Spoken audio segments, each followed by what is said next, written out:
Welcome to RS class. मैं कौशल सिंह एक बार आपका फिर से स्वागत करता हूं अपने यूट्यूब चैनल पे। तो मैं ये तैयारी करा रहा हूं एपीओ की, आरजेएस की, एडीजे की एंड अदर लॉ एग्ज़ाम है उन सारे एग्ज़ामों की। और जितने भी भाई बहन तैयारी कर रहे हैं, जो कि एपीओ का टेस्ट है 21 अगस्त को आने वाला है। 21 अगस्त को जो है पहले होना था ये जुलाई में, लेकिन इसकी डेट पोस्टपोन्ड होकर वो 21 अगस्त पहुंच चुकी है। तो तैयारी बहुत अच्छी तरह से कीजिएगा और मौका अच्छा है, जाने ना दीजिएगा। तो वीडियो को स्किप मत कीजिए और देखिए भारतीय दंड संहिता 1860, जो कि इसका दूसरा पार्ट है। इसके दूसरे पार्ट के जो पहले हैं धारा 6 से धारा 20 तक, वो मैं इसमें करा चुका हूँ।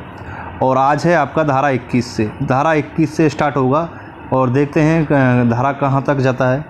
तो ज़्यादा लंबी वीडियो ना हो जाए इसलिए मैंने कमी ली है। तो चलिए देखते हैं और आगे बढ़ते हैं।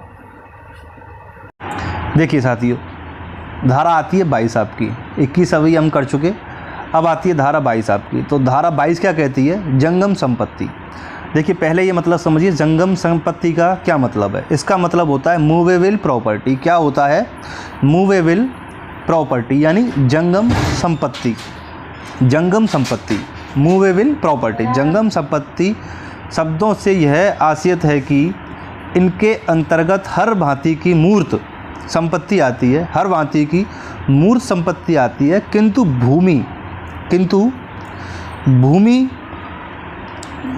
और वह चीज़ें जो भूमध्य हो या भूमध्य किसी चीज़ से स्थायी रूप से जकड़ी हुई हों, उनके अंतर्गत नहीं आती। इसका कहने का तात्पर्य हुआ कि जंगम संपत्ति में वह चीज़ आती हैं जो मूवेबल हों, यानी मूवेबल प्रॉपर्टी होती है जंगम संपत्ति, जो एक स्थान से दूसरे स्थान तक लेके पहुंचाई जा सकें, वो इसके अंतर्गत आएंगी धारा 22 के अंतर्गत। ना कि जो भूमि से जुड़ी हुई होंगी, जैसे भूमि से जुड़ी हुई होंगी, जैसे पेड़ है वो भूमि से जुड़ा हुआ है। अब उसको ऐसा तो नहीं है कि उसको ये पेड़ यहाँ लगा है, इसको उठा के यहाँ रख दें, तो ये जंगम संपत्ति नहीं हुआ।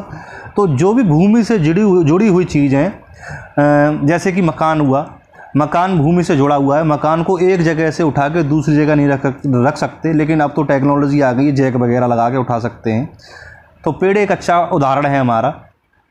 जो भूमि से जुड़ी हुई हैं वो इसके अंतर्गत नहीं आएंगी, इसके अंतर्गत आएंगी जो सिर्फ इधर से उधर उठा के रखी जा सके, मूवेबल प्रॉपर्टी। चलिए धारा 22 क्या कहती है आपकी? धारा 22 हो गई। धारा 23 क्या कहती है आपकी? धारा 23 कहती है सदोष अभिलाभ। देखिए सदोष अभिलाभ होता है रॉन्गफुल गेन। सदोष अभिलाभ, देखिए सदोष अभिलाभ विधि विरुद्ध साधनों द्वारा ऐसे संपत्ति का अभिलाभ है जिसका अवैध रूप से हकदार अभिलाभ प्राप्त करने वाला व्यक्ति ना हो। यानी ये कहता है कि जैसे कोई चीज़ है, ये जैसे कि मान लीजिए ये कुल्हाड़ी है, अब ये कुल्हाड़ी है ए की, इसे यूज करता है इसे बी कहता है कि ये मेरी है, तो प्राप्त करने वाला व्यक्ति ना हो। ये व्यक्ति यानी सदोष अभिलाभ ये हुआ, ये सदोष अभिलाभ ले रहा है कुल्हाड़ी का, यानी ये प्राप्त करने वाला व्यक्ति ये नहीं है, जबकि ये असली चीज़ ये एक ही है। किसकी है? एक ही। तो सदोष अभिलाभ ये बी प्राप्त कर रहा है। इसका तात्पर्य ये हुआ, सदोष अभिलाभ जितने भी हैं वो धारा 23 के अंतर्गत आएंगे आपके। चलिए धारा 24 क्या कहती है आपकी? देखिए धारा 24 क्या कहती है आपकी? धारा 24 कहती है बेईमानी से। धारा 24 क्या कहती है आपकी? बेईमानी से। जो कोई इस आशय से कोई कार्य करता है, धारा 24, जो कोई इस आशय से कोई कार्य करता है कि एक व्यक्ति को सदोष अभिलाभ कार्य करे या अन्य व्यक्ति को सदोष हानि कार्य करे, वह उस कार्य को बेईमानी से करता है, यह कहा जाता है। यहाँ या तो इसे सदोष अभिलाभ वाला करे या सदोष हानि वाला कार्य करे, या तो लाभ वाला कार्य करे या हानि वाला कार्य करे, लेकिन करे वो बेईमानी से करे, तो इसके अंतर्गत वो आएगा, धारा 24 के अंतर्गत आएगा। अभी जो मैंने धारा 23 में समझाया आपको वो ही है ये, ठीक है। वो इसको उसका उपयोग करता है तो वो सदोष अभिलाभ के अंतर्गत आता है, और सदोष हानि के कार्य करता है तो वो सदोष हानि के अंतर्गत आता है। धारा 24 कहती है ये आपकी। धारा 24 अब आती है आपकी धारा 25। देखिए धारा 25 आती है आपकी, ये कहती है कपट पूर्वक। देखिए कपट पूर्वक, कोई व्यक्ति किसी बात को कपट पूर्वक करता है, कोई व्यक्ति किसी बात को कपट पूर्वक करता है, यह तब कहा जाता है यदि वह उस बात को कपट करने के आशय से करता है, अन्यथा नहीं।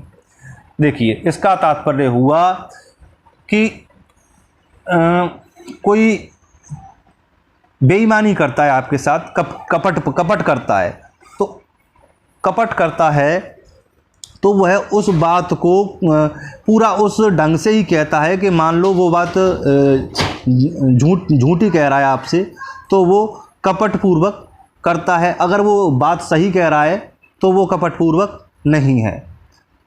धारा 26 आती है आपकी। धारा 26 आती है विश्वास करने का कारण। देखिए विश्वास करने का कारण, कोई व्यक्ति किसी बात का विश्वास करने का कारण रखता है, यह तब कहा जाता है जब यह उस बात के विश्वास करने का पर्याप्त हेतु रखता है, अन्यथा नहीं। देखिए कोई बात अगर सच्ची बात कर रहा है तो विश्वास करने का कारण हुआ, अगर विश्वास करने का कारण नहीं है तो वो नहीं है। ठीक है। धारा 26 आती है आपकी। धारा 26 होती है विश्वास करने का कारण। धारा 27 है आपकी ये। देखिए धारा 27 हो गई पत्नी लिपिक या सेवक के कब्जे में संपत्ति। पत्नी लिपिक या सेवक के कब्जे में संपत्ति, जबकि संपत्ति किसी व्यक्ति के नियमित उस व्यक्ति के पत्नी लिपिक या सेवक के कब्जे में, तब वह उस संहिता के अर्थ के अंतर्गत उस व्यक्ति के कब्जे में है। ठीक है। धारा 28 कहती है आपकी कूटकरण।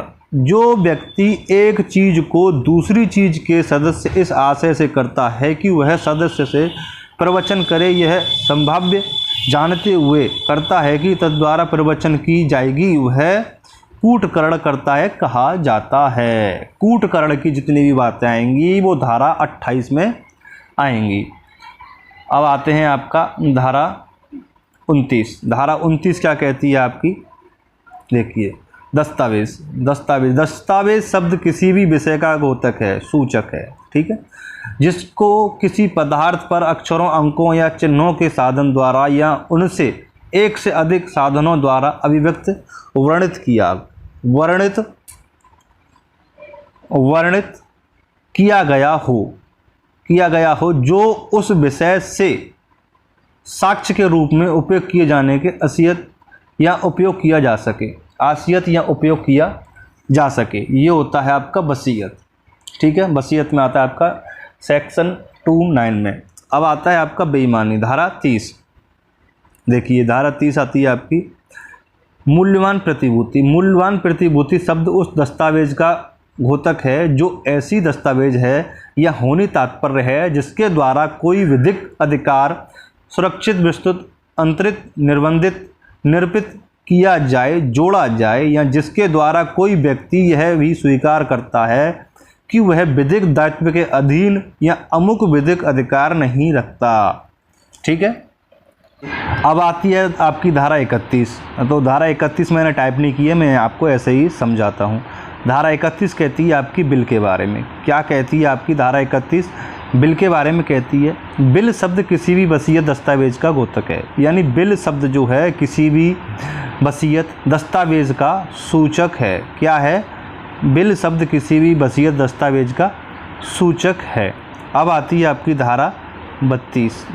देखिए धारा 32 कहती है कार्यों का निर्देश करने वाले शब्दों के अंतर्गत अवैध लोप आता है।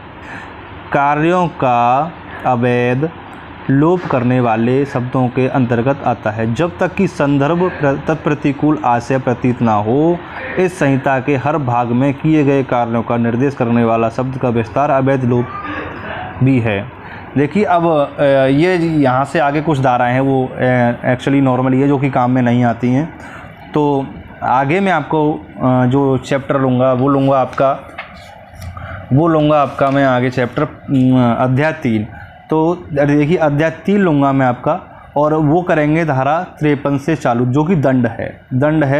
धारा 53 से चालू करेंगे हम। तो आज की वीडियो कैसी लगी ये कमेंट बॉक्स में ज़रूर बताइएगा। धन्यवाद।